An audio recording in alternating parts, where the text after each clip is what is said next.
नमा ॐ विष्णुपादाय कृष्णप्रेष्ठाय भूतले श्रीमते भक्तिवेदान्तस्वामिनिति नामिने नमस्ते सरस्वते देवे गौरवाणी प्रचारिणे निर्विशेषा शून्यवादी पाश्चात्यदेशतारिणे जय श्री कृष्ण चैतन्य प्रभो नित्यानंदा श्री अद्वैत गदाधरा श्रीवासादि गौरभक्तवृंदा। हरे Krishna Krishna Krishna Hare Hare Hare Ram Ram Ram Hare Hare. Bhagavad Gita as it is. Complete edition with original Sanskrit text, Roman transliteration, English equivalents, translation and elaborate purports by His Divine Grace A.C. Bhaktivedanta Swami Prabhupada, Founder Acharya of the International Society for Krishna Consciousness, The Macmillan Company, New York, Collier Macmillan Limited, London. To Srila Baladeva Vidya Bhushana, who presented so nicely the Govinda Bhashya commentary on Vedanta philosophy. Forward. The Bhagavad Gita is the best known and the most frequently translated of Vedic religious texts. Why it should be so appealing to the Western mind is an interesting question. It has drama, for its setting is a scene of two great armies, banners flying, drawn up opposite one another on the field, poised for battle. It has ambiguity, and the fact that Arjuna and his charioteer Krishna are carrying on their dialogue between the two armies suggests the indecision of Arjuna about the basic question: should he enter battle against and kill those who are friends and kinsmen? It has mystery as Krishna demonstrates to Arjuna his cosmic form.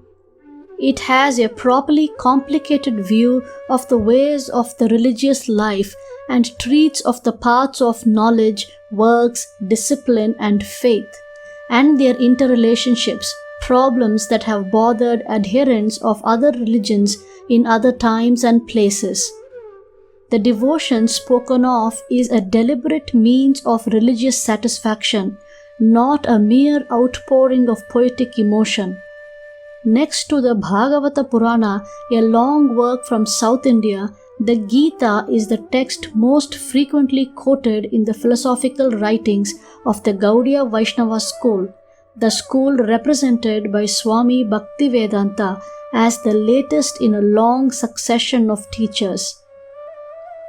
It can be said that this school of Vaishnavism was founded or revived by Sri Krishna Chaitanya Mahaprabhu, 1486 to 1533 in Bengal, and that it is currently the strongest single religious force in the eastern part of the Indian subcontinent. The Gaudiya Vaishnava school, for whom Krishna is himself the supreme God and not merely an incarnation of another deity, sees bhakti as an immediate and powerful religious force consisting of love between man and God. Its discipline consists of devoting all one's actions to the deity, and one listens to stories of Krishna from the sacred texts. One chants Krishna's name, washes, bathes, and dresses the Murti of Krishna, feeds him, and takes the remains of the food offered to him, thus absorbing his grace. One does these things and many more until one has been changed. The devotee has become transformed into one close to Krishna and sees the Lord face to face. Swami Bhaktivedanta comments upon the Gita from this point of view, and that is legitimate. More than that, in this translation, the Western reader has the unique opportunity of seeing how a Krishna devotee interprets his own texts. It is the Vedic exegetical tradition justly famous in action. This book is then a welcome addition from many points of view. It can serve as a valuable textbook for the college student. It allows us to listen to a skilled interpreter explicating a text which has profound religious meaning. It gives us insights into the original and highly convincing ideas of the Gaudiya Vaishnava school. In providing the Sanskrit in both Devanagari and transliteration, it offers the Sanskrit specialist the opportunity to reinterpret or debate particular Sanskrit meanings, although I think there will be little disagreement about the quality of the Swami's Sanskrit scholarship. And finally, for the non-specialist, there is readable English and a devotional attitude which cannot help but move the sensitive reader. And there are the paintings which, incredibly as it may seem to those familiar with contemporary Indian religious art, were done by American devotees.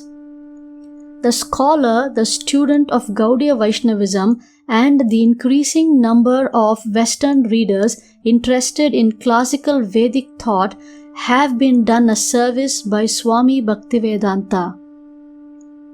By bringing us a new and living interpretation of a text already known to many, he has increased our understanding manyfold. And arguments of understanding in these days of estrangement need not be made. Professor Edward C. Dimmock, Jr., Department of South Asian Languages and Civilization, University of Chicago.